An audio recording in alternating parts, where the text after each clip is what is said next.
સૌરાષ્ટ્રમાં પેટ્રોલ ડીઝલની અછતના મુદ્દે આ ખેડૂતો છે તે લડી લેવાના મૂડમાં છે અને જે પ્રકારે ઠેર ઠેર પેટ્રોલ પંપો પર લાઈન દેખાઈ રહી છે તેનું મુખ્ય કારણ શું છે તે મામલે પત્રકાર જગદીશ મહેતા એક મોટો ધડાકો કર્યો છે। વૈષ્ણવજન તો તેને કહીએ જે પીડ પરાઈ જાનાને રે। નમસ્કાર, આપ જોઈ રહ્યા છો નવજીવન ન્યૂઝ અને હું છું આપણી સાથે તોફિક ગાંચી। સૌરાષ્ટ્રના જે પેટ્રોલ પંપો છે તેના પર અત્યારે ઠેર ઠેર પેટ્રોલ અને ખાસ કરીને ડીઝલ મેળવવા માટે લાઈનો લાગી રહી છે અને ખેડૂતો પોતે આક્રોશિત થઈ રહ્યા છે, જ્યારે બીજી તરફ રાજ્ય સરકાર દાવો કરી રહી છે કે રાજ્યમાં પૂરતા પ્રમાણમાં ડીઝલનો જથ્થો પણ છે અને પેટ્રોલનો જથ્થો પણ છે અને કોઈ પણ વ્યક્તિ છે તે ગભરાય નહીં, પરંતુ લાઈનો શેની થઈ રહી છે તે સવાલો હવે ઊભા થઈ રહ્યા છે અને આ મામલે પત્રકાર જગદીશ મહેતા એક મોટો ધડાકો કરતા સૌરાષ્ટ્રમાં કેમ આ ખેડૂતો લાઈનો લગાવી રહ્યા છે તે મામલે વાત કરી છે। અત્યારે સૌરાષ્ટ્રના અમરેલી, જુનાગઢ, જાફરાબાદ, ઉના, રાજુલા, જામનગર, કચ્છ, મેંદરડા, વંથલી, તમે ક્યાંય પણ નામ લ્યો, તમામ પેટ્રોલ પંપો જે ગ્રામ્ય વિસ્તારમાં ખાસ કરીને હાઈવે ઉપર આવેલા છે એ પેટ્રોલ પંપો ઉપર નો સ્ટોક એટલે સ્ટોક ખલાસ એવા રાતના પાટિયા લાગી જ જાય છે અને મોટા ભાગના બંધ હોય છે અને ન્યા મળે કોને?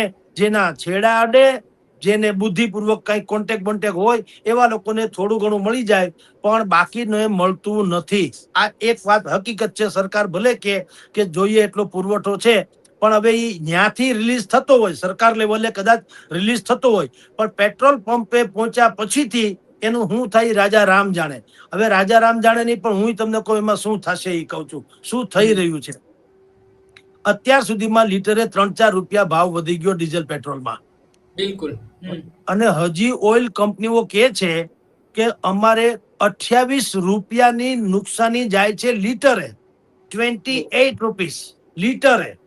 એનો અર્થ એમ છે કે જો હજી યુદ્ધના જે મંડાણ જે છે એ હળવા ન થાય તો 28 રૂપિયા સુધી ગમે ત્યારે વધારો આવી શકે એમ છે, ભલે slow by slow, step by step, 2 રૂપિયા 5 રૂપિયા, 2 રૂપિયા 5 રૂપિયા એમ કરીને પણ તો 20 થી 25 રૂપિયાનો વધારો હજી આવે એવી સંભાવના છે અથવા તો આશંકા છે। હવે એટલે પેટ્રોલ પંપો વાળા શું કરે છે કે સરકારે એને શું કીધું, એપ્રિલ, મે, જૂન 2025 એમાં તમને કેટલો પુરવઠો મળતો હતો? ગયા વર્ષની તુલના જેટલો પુરવઠો મળશે, વધારે નહીં। ગયા વર્ષે જે તમને મળતો હતો સરેરાશ એટલો જ પુરવઠો અમે તમને આપીએ એમ કરીને આ લોકો લઈ આવે ખરા, પણ પછી વેચતી વખતે બાના કાઢી અને સ્ટોક કરી રાખે ક્યાંક। શું કામ? રાતોરાત જયારે 2-5 રૂપિયાનો ભાવ વધારો સરકાર જાહેર કરે તો મુનાફો કમાઈ શકાય ને। એટલે પેલા તો ન્યાજ આપણે છે ને હંમેશા આવી જયારે યુનિવર્સલ કસોટી જયારે આપણી ઉપર આવે ને દેશ ઉપર, ત્યારે આપણે નાગરિક નથી રહેતા ને, એ આપણી સૌથી મોટી ખામી છે। આપણે બધા આફતમાં અવસર માનીને કમાઈ લેવાની વૃત્તિ હોવની છે।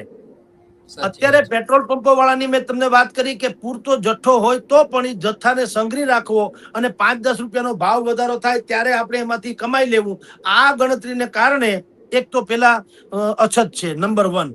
નંબર 2, જે ખેડૂતો છે એમાં જેને પાસે કમસે કમ એવા પૈસા છે ભગવાન દયાથી, તો એ લોકો શું કરે, બેરલ વગેરે લઈને ડીઝલ સ્વાભાવિક છે એમાં જ લેવા જવું પડે, પણ એ પણ મોટા બલ્કમાં ખરીદે।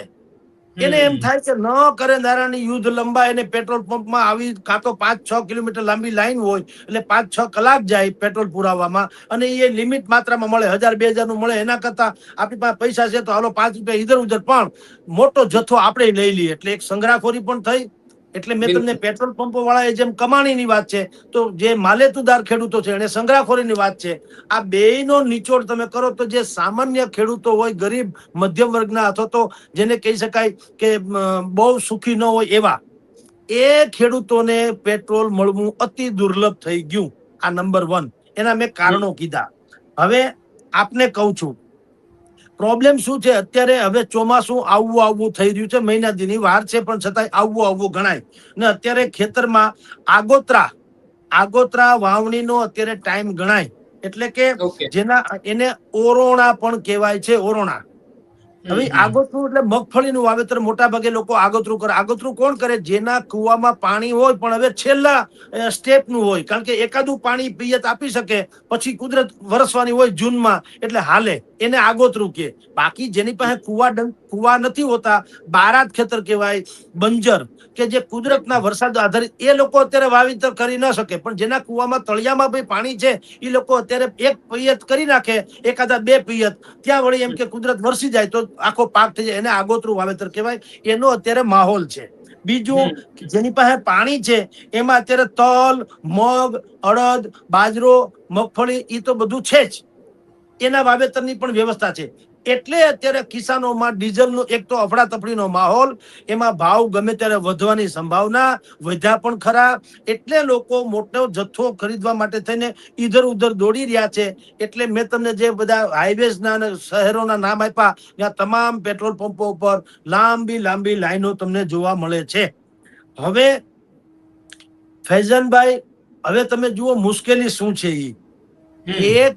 એક તરફથી સરકાર એમ કે છે કે તમે જૈવિક ખેતી કરો, એટલે કે રાસાયણિક નહીં, ઓર્ગેનિક ખેતી ઉપર એ લોકો, તમે જુઓ કેવું ધુપ્પલ ચાલે છે. અથવા તો ક્યારે આમાં સરકાર પણ ક્યારે બુદ્ધિપૂર્વક વિચારશે, એ પણ પ્રશ્ન છે. અત્યારે શું થાય છે કે તમારી જાણ ખાતર જે બળદ આધારિત ખેતી એક જમાનામાં ગૌવંશ ઈ આધારિત ખેતી હતી, લગભગ નેસ્ત નાબૂદ જેવી હાલત છે. 10% માંડ રહી છે. 90% ખેતી એ ટ્રેક્ટર થી થાય છે. અને એ ટ્રેક્ટર મોટા ભાગે તમારી જાણ ખાતર અમારે અહીંયા અમરેલી પાસે ચિત્તલ છે, ચિત્તલ ગામ. એ ચિત્તલ ગામમાં જે સનેડો નામનું ટ્રેક્ટર આવે, મિની ટ્રેક્ટર જેવો સરસ હોય, સનેડો, એને સનેડો કે આ લોકો, એ સૌથી વધુ અમરેલીના ચિત્તલમાં બને છે. હવે તમે જુઓ શું થાય છે. એ સનેડો કોઈ ખેડૂતે ખરીદવું હોય તો ભાવ ભલે 1.5 લાખનો હોય, સરકાર એમાં 25,000 35,000 થી માંડીને 60,000 જેટલી સબસિડી આપે છે. હવે વિચાર કરો, તમે એક કોર જૈવિક અથવા તો ઓર્ગેનિક ખેતીની સરકાર વાત કરે છે, તો ડીઝલ પેટ્રોલ થી ખેતી જે થાય એમાં ઓર્ગેનિક વાળી વાત ક્યાં આવે?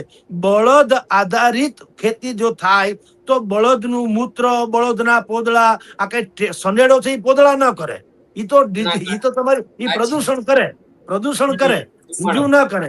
પણ બળદ હોય, ગૌવંશ આધારિત ખેતી હોય તો આપોઆપ ઓર્ગેનિક થઈ જાય. એના મૂત્રથી કે એના પોદળાથી, કે એ તો ખેતર માટે એનાથી ઉત્તમ તો કોઈ ખાતર હોઈ ન શકે.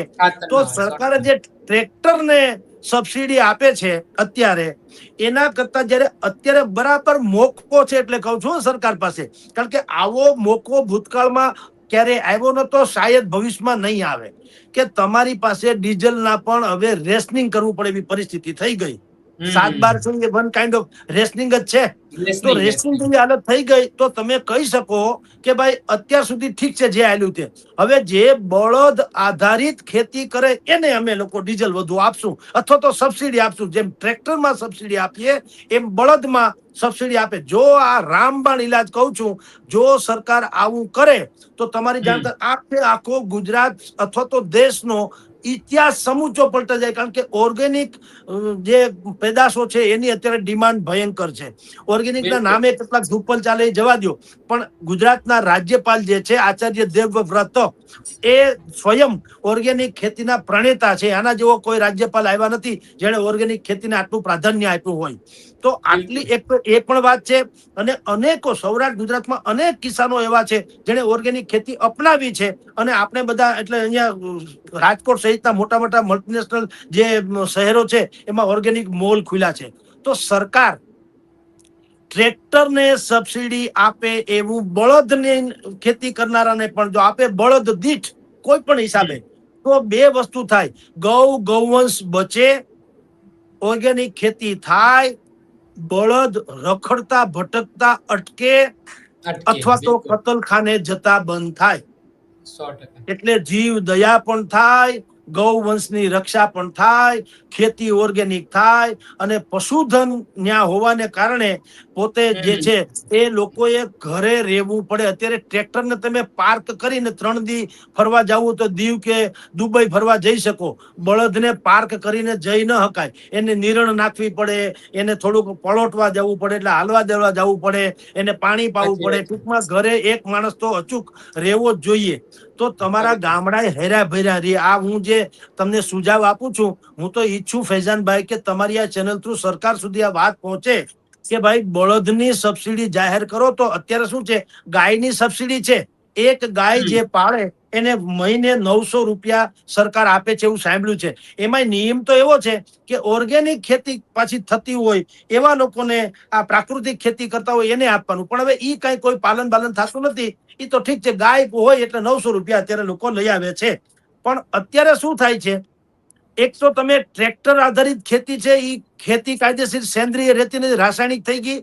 અને ચિત્તલમાં જે મેં તમને કીધું સનેડો બને છે, એમ ટ્રેક્ટરના નિર્માતા જે ઉદ્યોગપતિઓ છે, ઉદ્યોગકારો છે, પૈસા એને મળે, સબસિડીના પૈસા ન્યા જાય અથવા તો એના ધંધાને વેગ મળે છે, સમજી લ્યો. અને વેગ મળે છે અને પાછું ખેતીમાં તો નુકસાન છે, કારણ કે ડીઝલ પેટ્રોલ આધારિત એટલે સેન્દ્રિય તો રહેવું નહીં, રાસાયણિક થઈ ગયું. એટલે આ 2 પ્રકારની મુશ્કેલી છે. એટલે ટ્રેક્ટરને બદલે જો બળદ આધારિત થાય તો વિદેશી હુંડિયામણ, જેની સરકારને અત્યારે સૌથી મોટી ચિંતા છે, કારણ કે ટ્રેક્ટરનો તો 100% સ્પેર પાર્ટ થી માંડીને બધું તો વિદેશી હુંડિયામણ એમાં થાય. ડીઝલ પેટ્રોલમાં તો જાય જ છે. તો બળદ તો કઈ ડીઝલ પેટ્રોલ જેવું છે નહીં. ઉલટાનો ઈ તો તમને જેટલું ખડ વગેરે અહીંયા ઘાસ વગેરે ખાય અને તમને ખેતીમાં મદદરૂપ થાય, તો એનું ગૌમૂત્ર અને ગૌના જે છાણ હોય, એવી રીતે બળદનું છાણ અને એનું મૂત્ર એ પણ આપણા ખેતી માટે ઉપયોગી થઈ જાય. તો અત્યારે સરકારે ટ્રેક્ટર સહિત ખેતીના એવા 84 જેટલા એવી યોજના છે, 84 તમારી જાણ ખાતર. એમાં પછી શું કહેવાય, હા, રોટાવેટર ને હાર્વેસ્ટર ને ઓપનર ને એવા જેટલા હોય બધામાં સબસિડી આપે છે સરકાર. હવે આ બધી સબસિડી જે ઠીક છે અત્યારે હાલે છે તો ઠીક છે, પણ હવે જયારે ક્રાઇસિસ પેદા થઈ છે ડીઝલ પેટ્રોલની અને વિદેશી હુંડિયામણ બચાવવાની વાત છે, તો સરકાર પાસે ગોલ્ડન ઓપોર્ચ્યુનિટી છે કે ઈ એવી એક યોજના જાહેર કરે કે હવે બળદ આધારિત જે લોકો ખેતી કરશે એને વધુ પૈસા આપશું અથવા તો વધુ એને કોઈ સહાય થશું, તો આખી શકલ પલટી જાય એમ છે. આ એક વાત મેં આપને કરી. પણ તમે જે પ્રશ્ન કર્યો એ અત્યારે મુશ્કેલી છે. પેટ્રોલ પંપો ઉપર લાઈનો લાગી છે, એના પણ 2-3 કારણો છે. યુદ્ધ એમાંનું એક કારણ છે. બીજું કારણ જે છે ફૈઝનભાઈ, એ જીઓ, બીપી અને નાયરા, આ જે ખાનગી કંપની જે છે, જ્યાંથી લોકો મોટા એટલે બલ્કમાં ડીઝલ પેટ્રોલ ખરીદતા હતા. કોણ? ટ્રાન્સપોર્ટર્સ, પછી જે ટ્રાન્સપોર્ટર્સ, ખાનગી ટ્રાવેલર્સ, અને પછી ફેક્ટરી વાળા અને મોટા સીમાંત ખેડૂતો. આ બધા બલ્કમાં જયારે લેવું હોય, 200-500 લીટર, 1000 લીટર, 2000 લીટર ડીઝલ લેવું હોય, તો એ લોકો જીઓ, બીપી અને નાયરા જેવા પેટ્રોલ પંપમાં જતા હતા. હવે શું થયું છે, ઈ લોકોએ ભાવ વધારી નાખ્યા, 35 થી 40% ભાવ વધારી નાખ્યા. બોલો. આમ સૌરાષ્ટ્રના અલગ અલગ પેટ્રોલ પંપો પર આ ખેડૂતો છે તે ટ્રેક્ટરોની પણ લાઈનો લગાવી રહ્યા છે, સાથે કેરબા લઈને પણ ઊભા રહ્યા છે, કેમ કે તેમને સતત ડીઝલ છે તેની જરૂરિયાત ઊભી થઈ રહી છે તેમના પાક માટે, તેમના મોટરો ચલાવવા માટે. અને લાઈનો લાગવાનું જે મુખ્ય કારણ છે તે પત્રકાર જગદીશ મહેતાએ જણાવ્યું છે. આ પ્રકારના સમાચાર માટે નવજીવન ન્યૂઝ ચેનલ સાથે જોડાયેલા રહો. નમસ્કાર.